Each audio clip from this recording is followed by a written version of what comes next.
Каналыма қош келдіңіздер. Бүгін сіздерге 30 минутта дайындалатын шоколадты пирогтың рецептісін ұсынатын боламын. Ол үшін видеоны соңына дейін қарап, каналға тіркеліп, лайк басып, комментарий қалдыруды ұмытпаңыздар. Шұңғыл ыдысқа жұмыртқамыз бен қантымызды салып, венчиктің көмегімен жақсылап араластырып аламыз. Венчик болмаса, кәдімгі миксерінде көмегін қолдансаңыз болады. Жақсылап араластырып болған соң, үстіне ерітілген сары майымызды құямыз, және де тағы да бір араластырып, үстіне айранымызды құямыз. Айранның температурасы маңызды емес, мен кәдімгі тоңазытқыштан алып құйдым. Жақсылап біріктіріп араластырып, үстіне ас содасын саламын. Осы ас содасы мен айранның көмегімен пирогымыз жақсылап көтерілетін болады. Кейін какаоны ұнның үстіне салып, илектен 2-3 бөлікке бөле отырып, салып жақсылап араластырып аламын. Кейін үстіне ұнтақ жармасын салатын боламын, яғни орысшасы манная крупа.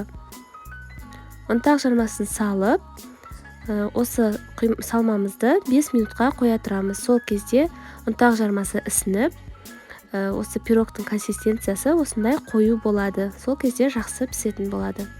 Ендігі кезекте формаға саламыз. Мендегі форманың диаметрі 22 см. Пирогымызды жақсылап орналастырып, лопатканың көмегімен түзетіп, қызып тұрған 180 градустағы пешке 30 минутқа салып аламыз.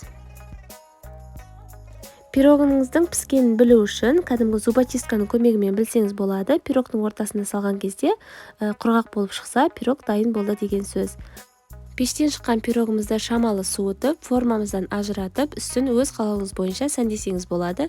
Мен қойылатылған сүт, яғни сгущенканы құйып, какаоны сеуіп, үстіне таңқурай мен құлпынайды салып, әсемдеп дайындап қойдым. Міндетті түрде дайындап көруге кеңес беремін.